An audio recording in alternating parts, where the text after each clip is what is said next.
What good audio comes down to is not necessarily the mic or the recorder. It's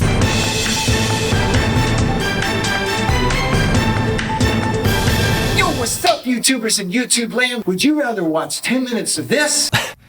Or would you feel more comfortable watching something like this?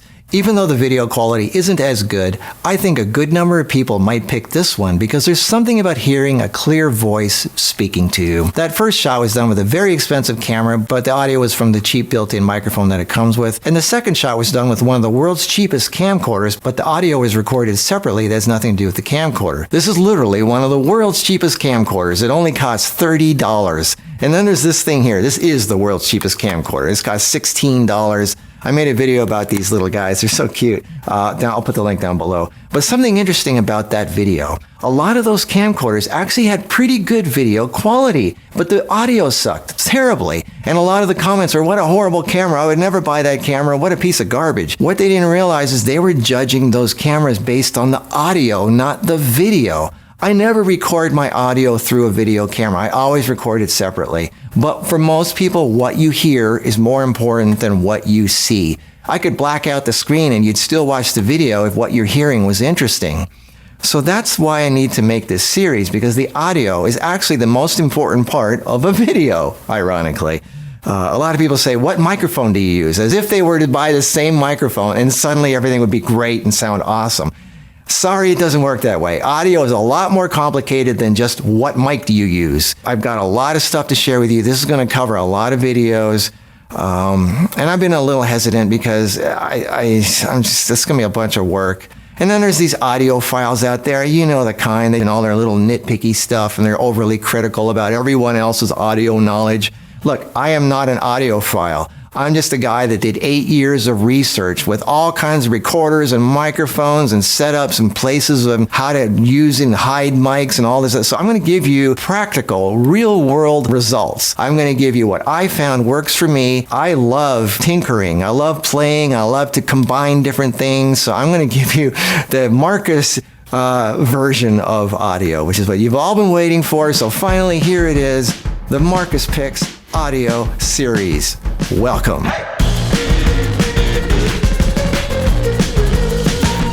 So let's start with some real-world examples. Here up rocks, jungles, and who knows where. So an obvious question is, I had two different microphones on me. This is what the first one was recording. I have to hike my gear up rocks and through jungles and who knows where. So an obvious question is, and this is what the second one was recording. Up rocks and through jungles and who knows where. So an obvious question is, this is typical of on-location recording. It still needs some cleaning up. This is the final track. Rocks and through jungles and who knows where. So an obvious question is, you'll notice the background sound was cleaned up so much it sounds too clean, like I'm not even outside anymore. So I had to add some background wave sounds back in. Here's a sample of the waves track. And here's the mix. Rocks and through jungles and who knows where.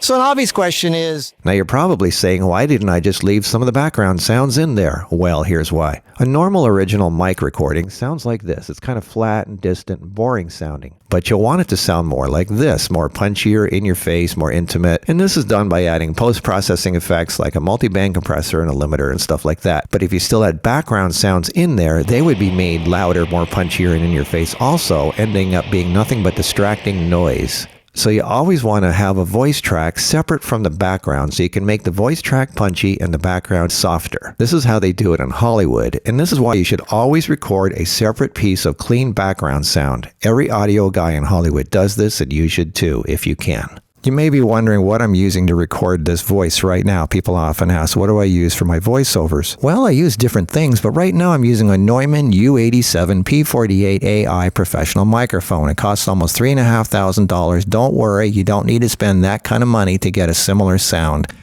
And it's going into a Nagra 7 recorder. This also costs several $1,000s. And again, you don't need to spend that kind of money to get this kind of sound. But this is what I like to use because I have it, and I don't use it all the time. I use all kinds of different things.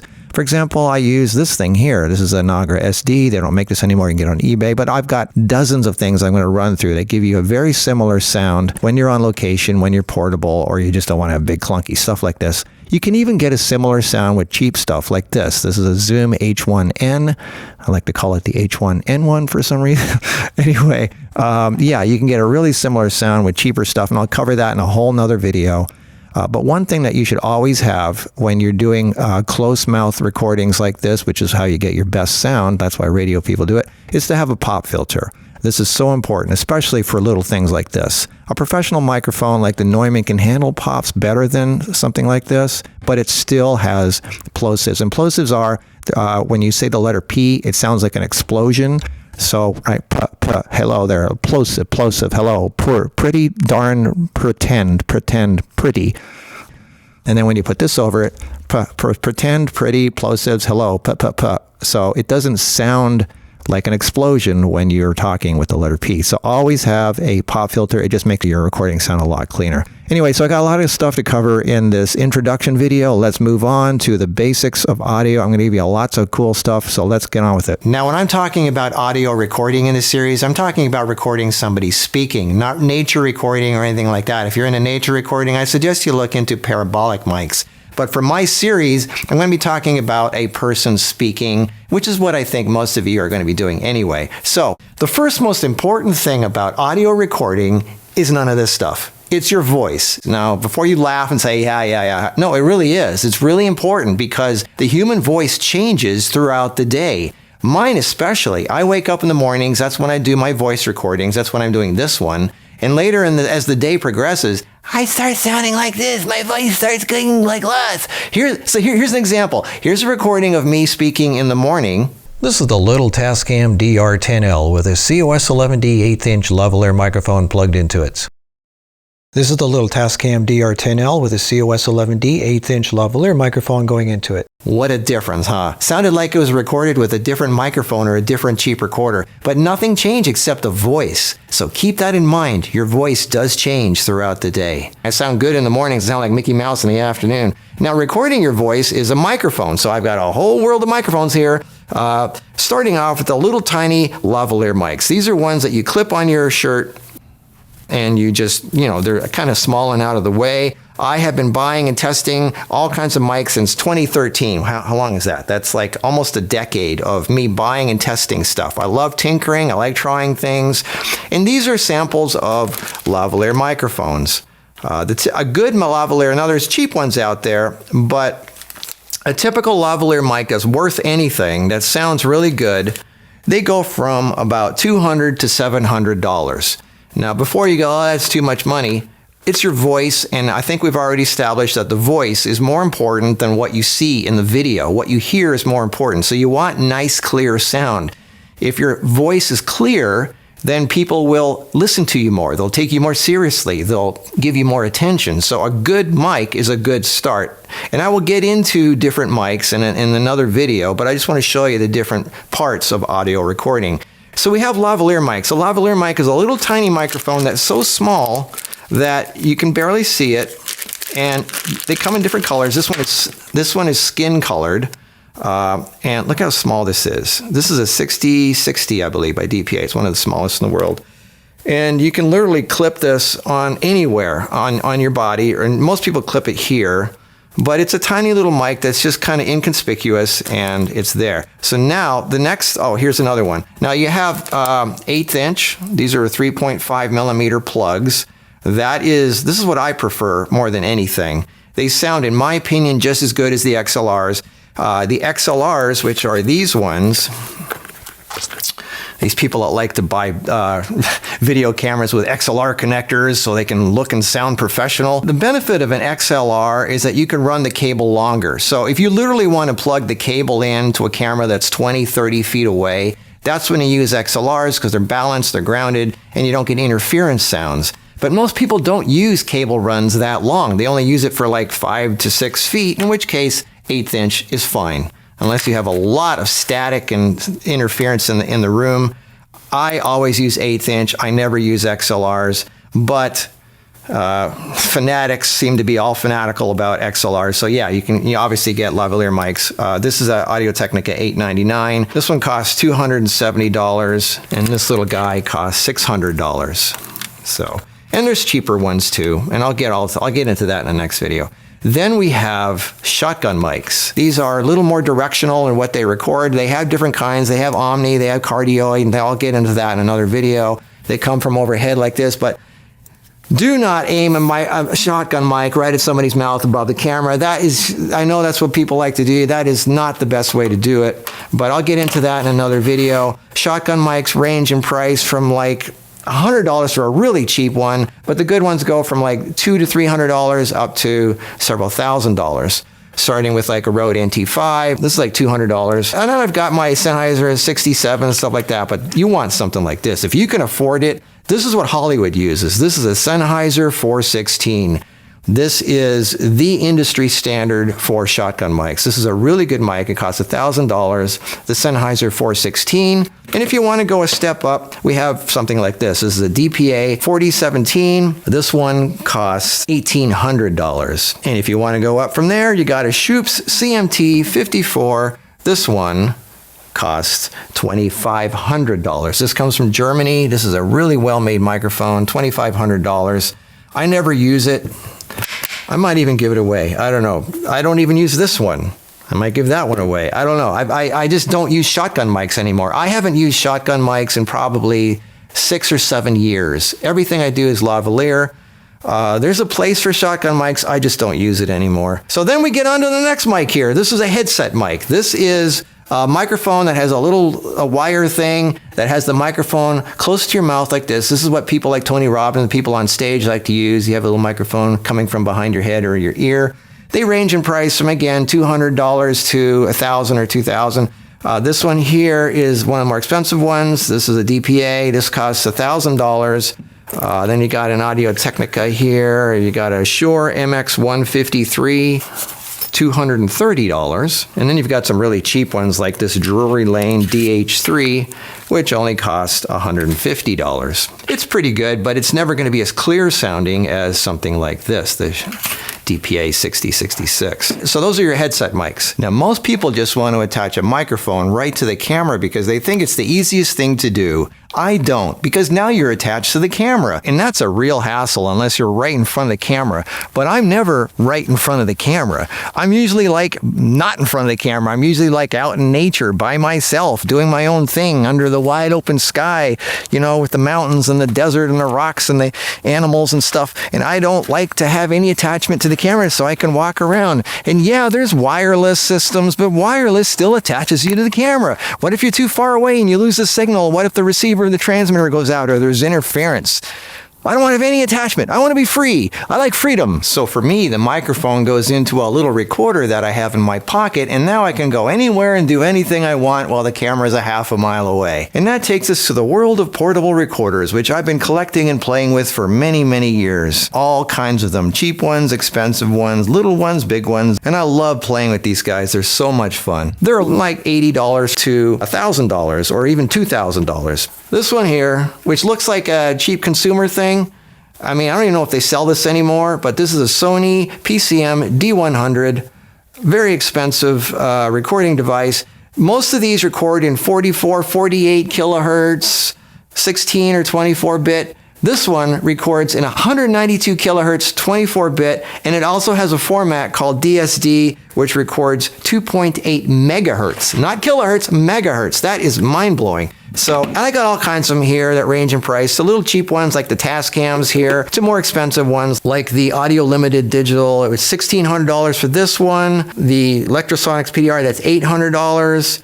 The Zaxcom, that's $1,000. And then you got some cheaper ones here that cost, you know, anywhere from like $100 to $200 to $300. I will cover these in another video. Then there's expensive ones like this. These used to be industry standard, really good digital recorders that you could get for like $1,000. You can get these for $100 on eBay now. So I will cover this in another video. Let's move on because I don't want this video to last forever. Now we're into the world of wireless. Wireless systems are what make sound go through the airwaves from the person speaking to the camera with no wires connected. I don't use wireless anymore, but I love playing with wireless, and it's just a fun toy to play with. So I will cover wireless in another video. What I do is I always record my audio separate into a little recorder that's in my pocket. People think it's a big deal to sync up the audio with the video. It's not. I made a video up at that. It takes literally like 30 seconds to sync up the audio with the video. And you just have more control. There's no interference. It's just cleaner sounding. I like having my audio just recorded separate. And that's what the professionals do also. So anyway, this is just a real quick thing about the gear. But there are some things that are in audio recording that is just as important as the gear. So let me cover some other issues real quick. Oh, one of the things is that before I get into that, each one of these things, you might think, well, oh, he has an expensive mic and he has an expensive recorder and that sounds good. Believe it or not, I don't know if you noticed this, but everything I have has a sticker on the back. That is something that I found out very quickly early on, is that you could have the most expensive mic going into an expensive recorder, but it doesn't sound as good. What good audio comes down to is not necessarily the mic or the recorder. It's the combination of your voice and the mic and the recorder. That is what it comes down to, is the combination. You could have a really good microphone going into a certain recorder, and it doesn't sound anywhere as good as maybe a cheaper microphone going into the same recorder. Combination is everything. So it took me 10 years of research to figure out which microphones sound good with what recorder, and I spent all this time noting down on these stickers every device I have, every recorder, every microphone. Like here, you can see this microphone is good with these recorders and these wireless systems, and every one of these, look at, that's what all these notes are. Every one of these shows that this microphone is good with that recorder and that wireless system. And even the wireless systems here, you can see there's notes on everything that show what's best with, if I was to use this wireless system, these are the mics and the recorders that I would be using. So everything I have has notes on them. And that took years of research. Having a good mic doesn't mean much if the recorder makes the mic sound like crap. So sometimes a cheaper mic sounds good with a certain recorder and the other way around. Now I know you're going to say post the results, Markus, but I got to say this too. All this stuff, this testing I did was in my place with my acoustics. It might not sound the same in your world, in your place, wherever you record. Everything is so depending on every little thing. My microphone with my recorder is going to sound different wherever you're recording than where I'm recording. And then your voice is different than my voice. The microphone I use is different than the microphone that Kara uses. So again, it's not just a matter of tell me what mic to use, tell me what recorder to use. It's every person has to custom tailor their recording stuff to what it is they're recording. There isn't an across-the-board microphone and recorder and wireless system that works great for everybody. I'm sorry, there isn't a simple answer to this. You have to do your own tinkering to find what works for you. So me just giving you my results isn't going to necessarily help you. And I know that's not what you want to hear. You just want to push a button, dial, just have an instant, everything is great. Audio is a lot more trickier actually than video. A lot more goes into it. So with that, I am going to get into some other things real quick in this video that are kind of important about audio recording. So let's get into that real quick. All right, so let's start talking about some of the important basics here. It's not just what microphone you use, but where the microphone goes. And that is determined a lot by where the location you're at. Are you outdoors or indoors? If you're outdoors, is it windy or not? If you're indoors, is there a heater going, a fan, a computer, an air conditioner, or a dishwasher, a refrigerator? That determines where you put your microphone and what type of microphone you're using. Like, don't aim the microphone down if there's a computer down there humming away. And don't aim the microphone up if there's an air conditioning vent or a fan or a fluorescent light humming away up there. You gotta really be aware of your surroundings. The modern world is full of things that make noise that microphones can aim at and pick up on in the background. Is there echo in the room because you have bare walls and hard floors, or do you have carpeting and drapes which helps absorb the sound? If you have a hard floor like tile or wood, then throw down some cheap furniture blankets you can get from U-Haul or U-Line that help absorb the echo. If you're outdoors, is it windy? And is the wind hitting you from the front or the back? That makes so much difference. Whether you have a microphone that you put on the outside or underneath your clothing. Are there car noises or airplane or leaf blowers or motorcycles? All this stuff determines where the mic goes and what type of mic you use. So keep that in mind. I'm going to cover all this stuff, but I just want to let you know, these are all things that determine how you set yourself up. All right, so the third thing is, what type of clothing is the person wearing and how much are they moving around? It makes a big difference. For example, here is a shot where Kara was wearing a very fluffy Angora sweater, which really absorbs the sound. Together and lasting a long time. Something like that. What's the most important aspect? And I think the most important... All right, now here's a shot of her using the same microphone, the same recorder, in the same situation, but listen to the difference. And then I stick strawberry scoops of chocolate in there. Oh, it's so good. Different clothing absorbs sound differently. So keep that in mind. Is the microphone exposed? Is it underneath of something? Always try to have the mic be open to the mouth if possible. If it's under clothing, be aware of the type of clothing you're wearing. Another factor is the clothing tight? Or is it flopping around like this? Because then it's going to go bang, bang, bang on the microphone. I'm going to show you how to hide the mic, how to secure the mic, and how to not have things bang against it. Another factor is the person standing still or are they walking around? That makes a big difference also. Even the person's hairdo can determine the type of mic used. Another factor to think about is the person's voice going to be steady throughout the whole video? Or is there a chance they're going to get excited and laugh and yell and scream or whatever? So that makes a difference also with the type of microphone used, because certain microphones can handle louder sounds and certain can't. Another mistake that people make is they think they could just grab whatever equipment they want and then they could just fix it in post and make it just sound good later on. It doesn't work that way. You can't just take a really good microphone, even if you have a really expensive microphone. If it's 6 feet away, you're never going to make it sound like it's really close to the mouth in post. There are certain limitations that audio has, and so keep that in mind. Audio is like fingerprints. Each recording, even after post-processing, has a unique sound and personality all its own that a trained ear can identify, just like you can pick your best friend out of a crowd. You can try to fake it with all the effects in the world, but it will still sound different. If you're using a wireless system and you're recording into a camera, the brand and model of the camera and the brand and model of the wireless system helps determine the type of microphone used. For example, a Rode Filmmaker wireless system sounds great with a Panasonic camcorder and DPA mics, but not so great with Sony cameras and Sennheiser mics. So I hope for those of you who keep wanting to ask what microphone I use, it isn't just one mic. It depends on the situation. You cannot just simply buy the same microphone I use, plug it into your camera, and get the same sound. And you would be shocked just how boring some of the sound is from the raw recordings from my microphones and recorders. For example, here's a raw recording. To the untrained ear, it just sounds too distant, too boring, too muffled, too quiet. But after playing with it with an audio program like Adobe Audition, it ends up sounding maybe like this. 1, 2, 3, 4, 5, 6, 7, 8. Or like this. 1, 2, 3, 4, 5, 6, 7, 8. What I like to do is create multiple versions that sound good to me and then mix them together, like maybe 30% of one and 70% of another. Now remember, I create sounds that sound good to me on my computer, which will sound different to you on your computer because you have different speakers, you have a different system. Then there's the fact that many, if not most, laptops and cell phones are mono, not stereo, and they have tiny little speakers, not big bass ones like you have in your editing room. So most people will never get that great sound that you're so proud of from your editing system. It's funny, I have comments where people say I have good audio, and then 2 comments below that, somebody else says I have terrible audio.